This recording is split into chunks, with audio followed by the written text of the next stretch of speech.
Assalamualaikum warahmatullahi wabarakatuh. Halo Dunsanak Info Sumbar semuanya, dimanapun berada, selamat datang kembali di podcast Info Sumbar bersama Riani. Nah, kali ini kita bakalan ngobrolin tentang sesuatu yang relate banget sama kehidupan kita sehari-hari. Zaman sekarang nih, kalau boleh dibilang, kita tuh sering banget lihat anak kecil yang udah akrab banget sama HP. Kira-kira dampaknya ke psikolog anaknya seperti apa ya? Hari ini spesial yang didatangkan salah seorang psikolog anak dari Lentera Mandeh, dan kita bakal tanya-tanya langsung nih sama Mandeh Ica tentang hal ini. Kita sapa dulu Mandeh Ica dari Sanak Info Sumbar. Selamat pagi. Selamat pagi. Berani panggilnya ibu ya, Mandeh? Ada aja ya. Oke, Mandeh Ica ya dari Sanak Info Sumbar ya. Jadi sekarang ini kan hampir kayak Reni bilang tadi, hampir setiap sudut kita bakal lihat anak-anak tuh yang anteng banget itu dikasih HP. Bahkan terkadang mereka itu lebih lihai nih buka-buka aplikasi di handphone dibandingkan kita orang-orang tua sendiri. Bahkan setiap hari lihat pemandangan yang sama, anak-anak kecil tenang sambil main HP, bahkan lebih fokus ke layar dibandingkan ngobrol sama orang di sekitarnya, even sama orang tuanya.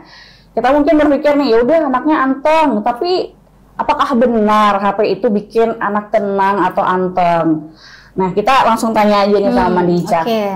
Jadi pertanyaannya, apakah anak itu benar-benar anteng dikasih HP atau ada sesuatu yang lain nih? benar-benar anteng atau ada sesuatu? Iya. Jadi kan sebenarnya sekarang anak itu pegang handphone kan sebenarnya untuk distraksi. Iya. Distraksi supaya orang dewasa melakukan aktivitas yang lain, anak juga disibukkan dengan aktivitas yang lainnya. Oke. Sebagai distraksi. Artinya anak itu nggak tahu itu handphone dulu. Oh.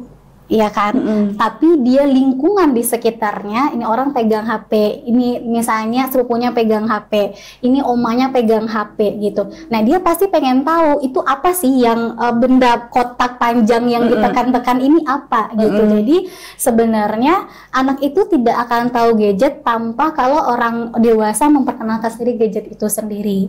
Dan kemudian apakah ada dampaknya? Tentu ada dampaknya. Oke. Gitu. Oh berarti ini justru sebaliknya ya? Malu ya, kalau misalnya kita pikir itu membuat anak tenang, malah justru sebaliknya. Justru malah sebaliknya adalah dia sebagai distraksi. Atau kalau kita hubungkan dengan dunia perkembangan, gadget itu tidak memfasilitasi semua stimulasi yang dibutuhkan untuk perkembangan anak. Karena terbatas.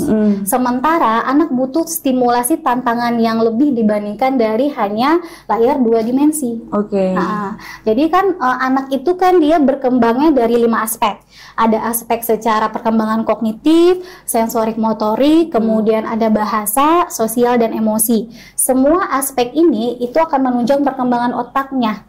Dia perlu untuk menstimulasi ini, sementara gadget itu tidak memfasilitasi untuk seluruh perkembangan ini bisa dia capai. Oke. Artinya kalau hanya dengan dia main gadget saja ya berarti akan ada konsekuensinya.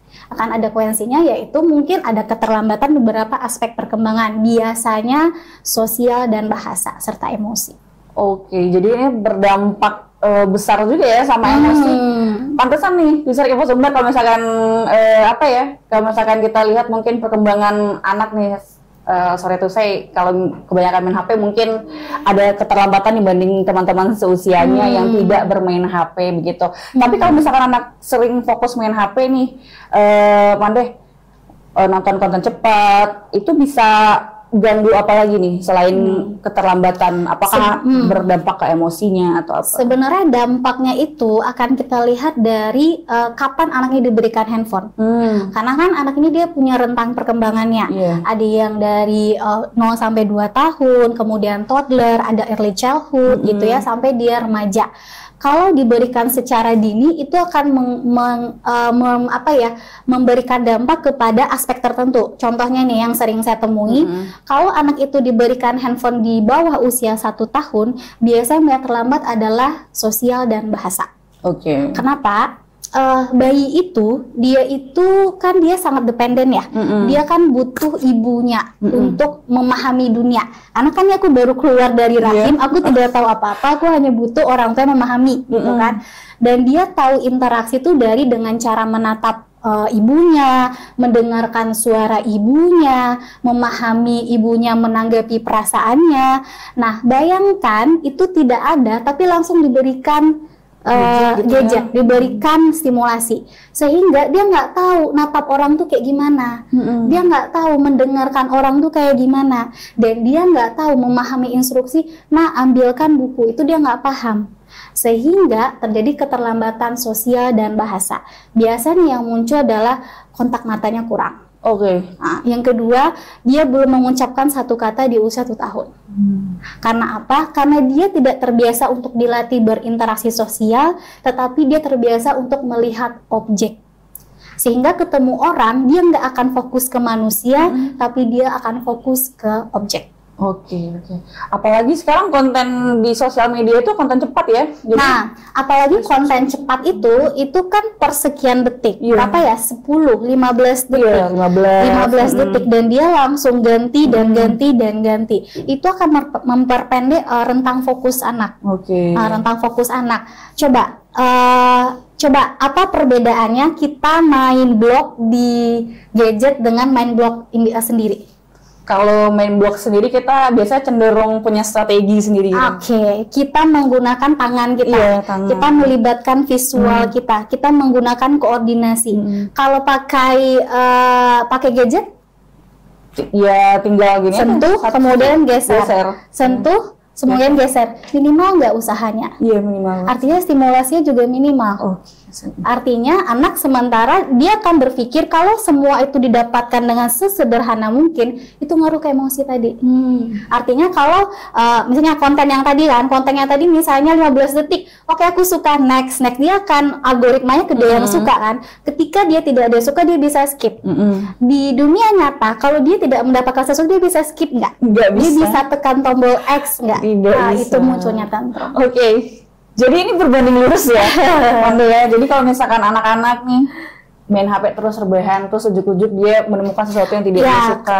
Karena yang tadi handphone itu dia memberikan dopamin. Gadget secara berlebihan itu memberikan dopamin secara instan. Dopamin itu neurotransmitter yang digunakan untuk membuat orang merasa senang dan cepat dipuaskan. Nah, kalau sering-sering cepat dipuaskan, ya pasti tidak akan terlatih kontrol emosinya. Sementara tantangan dibutuhkan untuk kita bisa belajar ngelola emosi kita. Adanya challenge buat apa? Supaya kita belajar untuk berjuang kan. Nah, sementara challenge itu yang dihilangkan. Gitu. Jadi ini yang ya.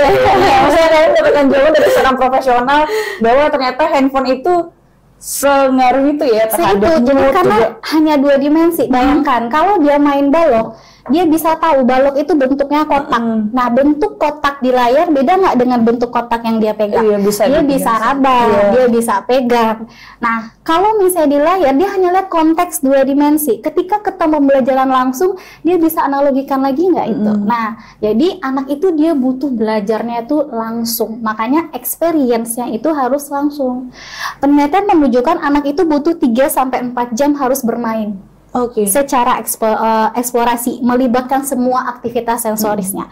Dan kalau misalnya sudah dia kena handphone sampai 3 jam, itu menurunkan kapasitas otaknya untuk berpikir 30%. Apalagi dijajalin sama konten, apalagi di bawah 5 tahun, di mana itu percepatan pertumbuhan perkembangan otak. Baik ya. Tapi gimana nih, Mandeh, otak anak itu mengantisipasi stimulasi yang berlebihan seperti ini? Apakah tidak ada defense sendiri dari otak kita? Nggak bisa, anak kan dia menyerap semuanya. Dia kan belum punya akal. Beda kan dengan orang yang sudah yang tahu ini benar untuk dilakukan, ini tepat untuk dilakukan. Sementara anak itu dia proses belajar untuk memahami itu. Dia butuh adalah pendampingan. Nah, orang tua yang akan mendampingi. Jadi kalau dipapar-papar terus kan dia akan terima aja. Even itu konten positif, negatif, aneh, absurd, anomali dan hal lainnya, dia akan terima aja. Karena nggak ada yang mendampingi. Karena tidak ada yang mendampingi gitu. Karena apalagi anak itu kan dia belajarnya imitasi, dia akan meniru. Kalau orang tuanya ngelakuin A, dia akan berusaha untuk ngelakuin yang sama seperti dilakukan oleh orang tuanya. Karena ya orang tua saya ngelakuin A, ya saya harus juga seperti itu gitu. Kalau kita lihat tren anak itu bermain TikTok, dia akan melihat misalnya nih sepupunya main TikTok gitu. Ya dia akan ikut-ikutan juga gitu untuk bisa ikut TikToknya itu gitu. Biar dia merasa relate juga ya dengan lingkungan. Dia bisa menjadi in group dari bagian itu. Oke, baik. Sana kepo sumber ya, bahaya banget ya ternyata HP buat anak-anak. Kayaknya kita nggak mau ya generasi kita selanjutnya itu benar-benar tidak tahu apa-apa. Jadi kayaknya nggak ada salahnya mulai sekarang kalau misalkan kita punya anak kecil di rumah, ajak bermain minimal 3-4 jam. 3-4 jam. Bermainnya itu bermain bebas ya. Dan jadi gini, bermain itu ada dua, ada bermain bebas, ada bermain terstruktur. Oke, bedanya apa tuh, Mande? Bermain bebas, anak boleh mengeksplor tanpa kita arahkan satu hal apapun. Bermain terstruktur, kita berikan instruksi di sana. Ada strukturnya, contohnya, adik bawakan bola ya, terus masukin ke keranjangnya, misalnya ambil bola warna merah, masukin ke keranjangnya, ada instruksinya. Nah, kadang anak juga perlu belajar instruksi karena apa? Sekolah nanti semua berkaitan dengan instruksi. Benar ya. Apakah termasuk meminta anak membantu mengerjakan pekerjaan rumah bersama kita termasuk instruksi? Itu instruksi. Jadi nggak masalah ya, Manda? Nggak masalah. Justru misalnya nih, mamanya lagi masak gitu, ya udah belajar motong, misalnya belajar, misalnya potong-potong, kemudian potek-potekin sayur, terus dihitung, dilihat warnanya, jumlahnya, oh itu kaya semuanya. Oke, baik tuh. Apalagi itu juga termasuk quality time bersama anak juga ya. Nah, kita masuk nih, Mande, ke sisi mungkin ke lapangan. Mande sebagai seorang psikolog, apakah pernah mendampingi anak atau keluarga yang mungkin menjadi korban dari case HP ini gitu? Sebenarnya banyak. Hampir setiap sesi akan banyak berkaitan gitu. Kalau misalnya saya menemui gejalanya adalah susah beradaptasi, emosinya tidak stabil, kemudian input sensoris, misal megang sesuatu hal itu dia lengket, dia tidak suka, saya akan tanyakan riwayat pengasuhan terlebih dahulu mulai dari bayi sampai di usianya sekarang gitu. Karena kita harus lihat ini penyebabnya apa dulu. Biasanya yang tadi saya korelasikan, anak-anak yang diberikan gadget di bawah 1 tahun itu dampaknya ke bahasa. Anak-anak yang diberikan gadget di atas 2-3 tahun, di mana itu lagi ngelatih emosinya, dampaknya ke emosinya. Gitu. Jadi emosinya lebih meledak-ledak. Emosinya lebih meledak-ledak dan tidak bisa diatur sama sekali. Apakah sampai dewasa akan tetap seperti itu atau mungkin akan ada perubahan? Akan seperti itu kalau tidak diberikan intervensi. Jadi ujuk-ujuk kepribadian orang dewasa itu tidak akan langsung seperti itu jadinya, pasti proses dari bagaimana pola pengasuhan dari masa kecil. Jadi jangan heran ya kalau misalkan punya anak di rumah tantrum sampai guling-guling di lantai. Coba telusuri bagaimana pola asuh. Orang dewasa kita berharap pengen jadi orang dewasa yang mampu mengambil keputusan dengan baik, mampu ngelola masalah. Nah, itu kan dilatih nggak ujuk-ujuk langsung datang di waktu dewasa. Itu dilatih dari hal kecil sebagaimana dia mempelajari waktu 3 tahun, 4 tahun, 5 tahun, walaupun tantangannya berbeda gitu. Oke, baik. Nah, Mande sebagai seorang psikolog pernah nggak punya case yang memorable buat Mande tangani gitu?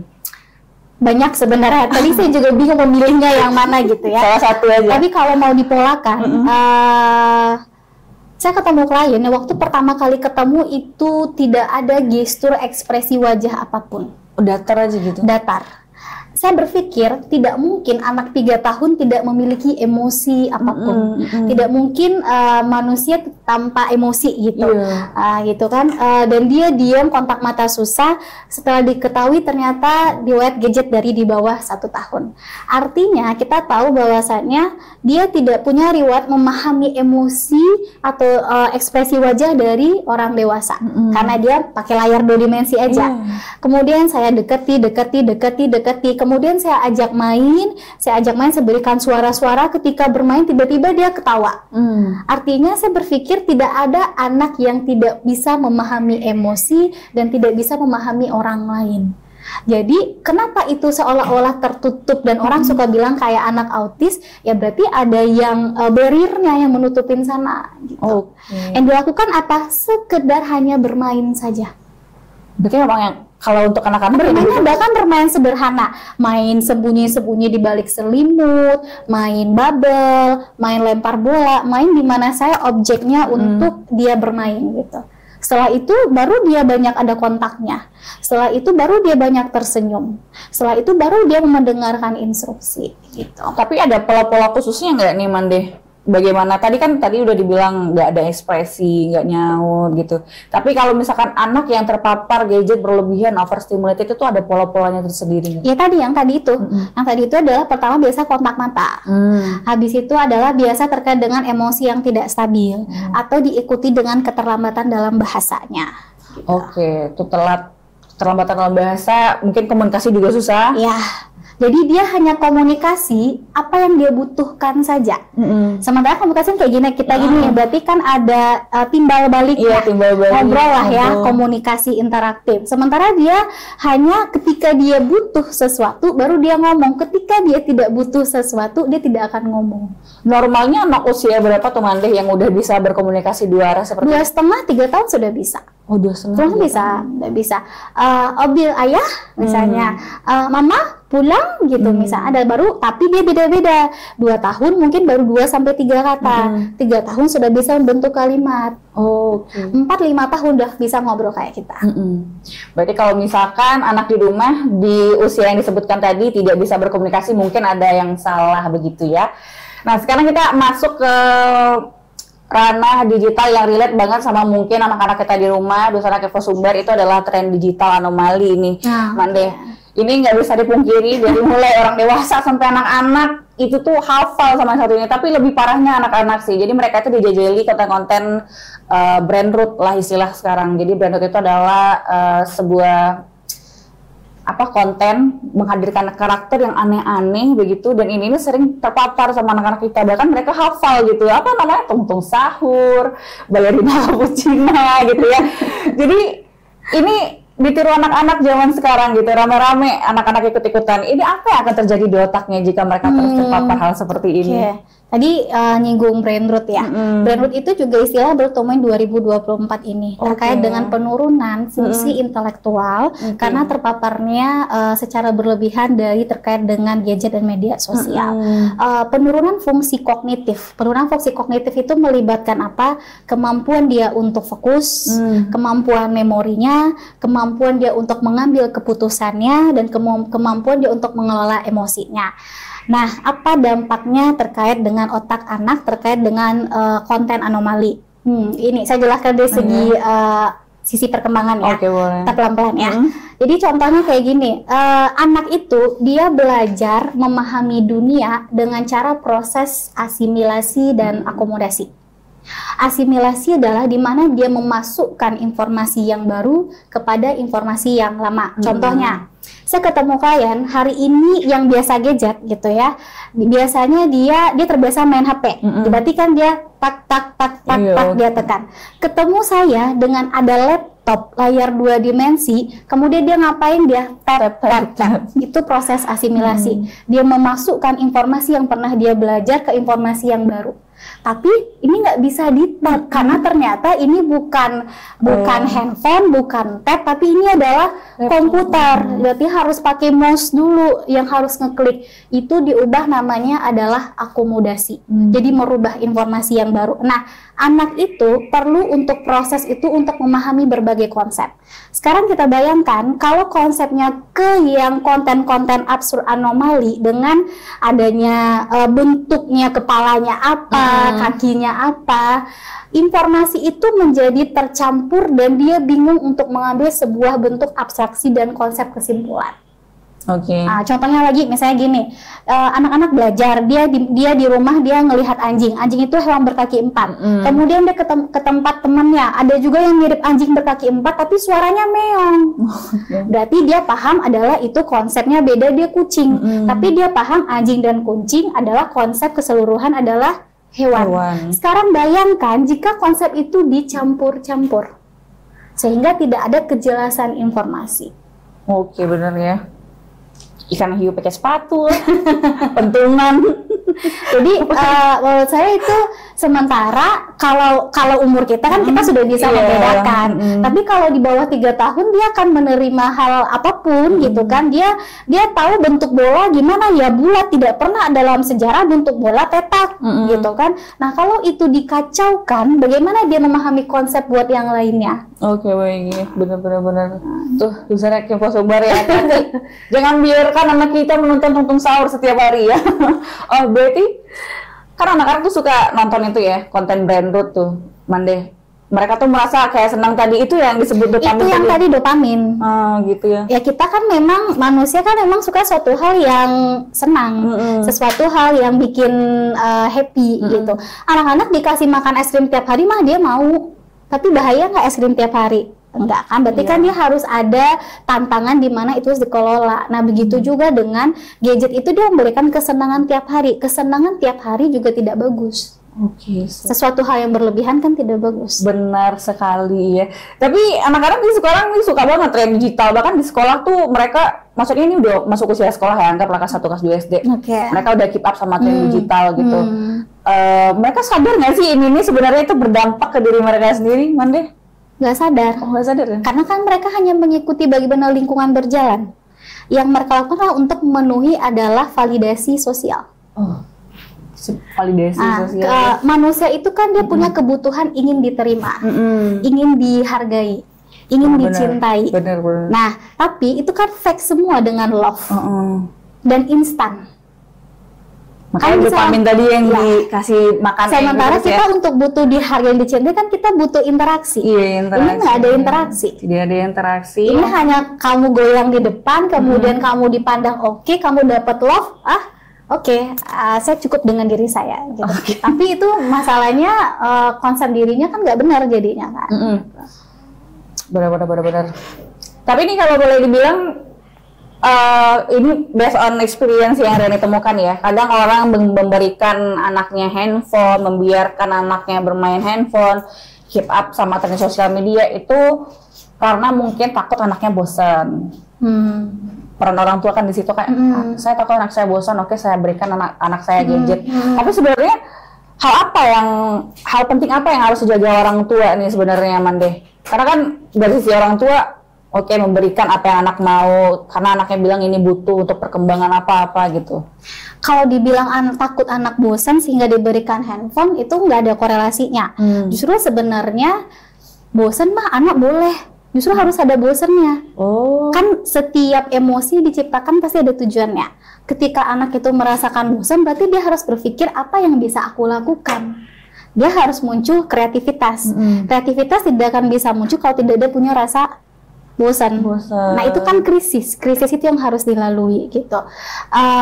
Jadi kalau misalnya anak bosan, ajak dia berdiskusi. Kamu punya mainan apa? Kira-kira menurut kamu apa yang bisa kita mainkan dengan ini?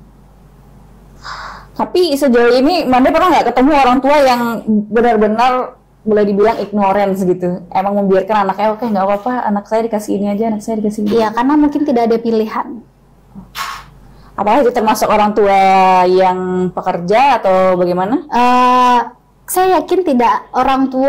Saya yakin gini, orang tua itu adalah orang tua yang benar-benar paham dan mengerti anaknya. Ketika dia sudah memperkenalkan sesuatu, berarti ada risiko yang berusaha dia ambil juga, dan konsekuensi yang dia ambil juga. Jadi itu sebenarnya masalah pilihan. Kalau saya menilai baik atau buruk, sebenarnya itu lebih ke masalah pilihan, karena setiap apapun yang kita ambil adalah konsekuensi. Anak yang nggak gadget pun juga ada konsekuensinya. Orang tua harus mempersiapkan permainan 24 jam gitu kan, dan aktivitas yang lainnya. Anak yang diberikan gadget juga ada konsekuensinya. Sekarang tinggal pilih mau lebih nyaman yang mana. Dan lebih meminimal risiko yang mana? Mau memetik risiko yang seperti apa di masa depan ya? Gitu aja gitu. Tapi Manda sebenarnya ya, kalau misalkan kita nggak bisa juga nih menghilang dari teknologi ini. Tidak bisa. Boleh apa tidak sebenarnya anak itu dikasih HP? Boleh, asalkan ada intensi dan niat dan tujuannya. Serta batasan jam dan untuk peruntukan usianya. Di bawah 2 tahun itu tidak dibenarkan untuk memberikan gadget. kecuali hanya untuk video call misalnya. Omanya jauh, omanya misalnya di Jakarta, atau misalnya anaknya di Padang, atau saudara atau ontinya, itu boleh hanya untuk konsep video call. Karena apa? Dia hanya mengerti handphone digunakan untuk berkomunikasi. Jadi ada konteks dan tujuannya. Nah, kemudian kalau di atas 2-4 tahun itu maksimal hanya 1 jam, dan itu pun harus dengan pendampingan. Dengan pendampingan di atas 4-5 tahun sekitar 2 jam dengan pendampingan. Yang penting kita harus tahu konten ini mau kita bawain kemana ke anak. Ada kok anak yang punya literasi kemampuan yang baik dengan dia nonton YouTube, ada gitu. Ada yang dia cepat ngomong dan cepat baca dengan YouTube, ada gitu. Jadi tergantung ini mau diberikannya di usia. Saya sarankan ketika dia sudah bahasanya lebih oke, fokusnya lebih oke gitu kan. Jadi dia bisa diarahkan. Ketika sudah bisa diarahkan, jadi tidak masalah jika dikasih gadget dan ada batasan waktu dengan pendampingan. Nah, tapi kalau misalkan case-nya nih, anaknya udah terlanjur tantruman gitu, nggak bisa dibilangin, kita sebagai orang tua langkah apa yang harus diambil, Mande? Yang pertama sadar dulu, dan kita perlu untuk kesiapan mengubah. Karena kesiapan itu penting. Karena kan kita terbiasa dengan rutinitas yang lama nih. Ketika berubah, pasti anak dalam situasi yang dia biasa dia nyaman, kemudian tiba-tiba dia berubah, pasti ada yang bikin dia nggak enak kan, pergejolakan emosi dan yang lain. Kita pahami itu akan harus terjadi. Gitu. Jadi kita harus siap dengan itu. Yang harus dilakukan yang pertama adalah kita perlu untuk mungkin dibatasi dulu, nggak mungkin langsung tarik handphonenya kan. Biasanya dia biasa seharian penuh dia nonton dari pagi ke pagi, matinya handphone ketika baterainya habis misalnya gitu kan. Mungkin dibatasi, mungkin hanya sekitar 3 jam atau 4 jam, dikurangi dulu sedikit demi sedikit gitu. Setelah dikurangi, berarti ada konsekuensinya, kita sediakan aktivitas penggantinya. Karena kan yang namanya anak, dia akan selalu bergerak kan, dia butuh kegiatan. Berarti harus ada konsekuensi kegiatan pengalihannya gitu. Tapi jangan kasih HP lagi pengalihannya ya. Ini menurut Mande nih, anak-anak yang sudah terpapar, apakah masih ada kesempatan untuk tumbuh menjadi anak yang aktif kembali, anak yang bisa diarahkan kembali? Bisa kalau itu sudah ternotis dari kecil. Biasanya kalau udah masuk usia 3-4, dia sudah akan mengalami keterlambatan, dan tergantung seberapa itu berdampaknya. Ada yang hanya mild, ringan gitu, itu bisa dalam mungkin setahun 2 tahun suruh aja banyak main di luar, ini dia akan kembali. Tapi kalau misalnya dari bayi baru nyadarnya umur 5 tahun, itu PR-nya juga perlu bertahun-tahun gitu sih. Karena ya imbas lah ya, berapa tahun dia akan mengalami keterlambatan, kita juga harus mengejarnya dengan berapa tahun lagi gitu. Emang ya kalau jadi orang tua nih, kita nggak boleh asal jadi orang tua ya. Karena ngurusin anak ternyata sesulit itu dan Sanak Info Sumber ya, apalagi kalau misalkan kita udah hidup di zaman yang serba digital seperti ini. PR sekarang kan semua informasi kan tersebar gitu, jadi berbagi kesusahannya kan terlihat gitu. Kalau dulu kan orang juga susah, tapi nggak ada yang tahu gitu kan. Ada yang tahu, bener, apalagi sulit deh. Mande, terakhir, ada nggak mungkin tips and trick nih buat orang tua di rumah yang anak-anaknya mungkin terdampak dari kasus ini, Mande? Yang pertama, coba notice dulu perbedaan anak. Bisa dibandingkan dengan anak-anak, misalnya ajak main ke playground atau ke tempat anak yang seusianya. Biasanya kita bisa ngeliat perbandingan anak di sana gitu. Kalau ada suatu hal yang berbeda dan ternotis oleh orang tua, maka itu harus cepat ke bantuan profesional. Misalnya terkait apakah dia jadi nggak mau keluar rumah, mainnya di dalam aja, apakah bahasanya terlambat, apakah dia mudah tantruman, kayak gitu. Nah itu perlu gitu. Kemudian yang kedua, kita nggak bisa menghindar dari gadget sekarang, karena apapun di depan kita yang kita gunakan, bahkan kita juga sebagai orang dewasa juga menggunakan gadget gitu. Jadi kenakanlah anak, tapi dengan konteksnya, dan berikan batasan waktu, harus ada batasannya gitu sih. Baik. Nah itu dia Sanak Info Sumber. Semoga pesan-pesan yang disampaikan sama Mande Ica tadi bisa kita terima dan kita terapkan di lingkungan kita, agar anak-anak itu juga nyaman gitu ya. Anak-anak itu nggak apa-apa kalau bosan. Nggak apa-apa kalau bosan gitu. Cari aja sesuatu hal yang bisa dilakukan. Mungkin perlu kesiapan kita menghadapi anak yang bosan. Menghadapi anak yang bosan. Sebagai orang tua harus kreatif di zaman sekarang. Jangan sedikit-dikit apa lagi ya, jangan ya. Oke, baik, terima kasih Mandi Ica atas insight-nya yang daging banget kalau kata anak-anak zaman sekarang ya. Ini buat kita yang mungkin masih prepare menjadi orang tua muda, ini bisa banget kita terapkan. Dan saya juga mau berpesan bahwasanya tidak ada orang tua yang tidak sayang sama anak. Benar. Gitu. Mereka pasti akan mengusahakan apapun yang terbaik buat anaknya, asalkan mengusahakan terbaik itu dalam kadar yang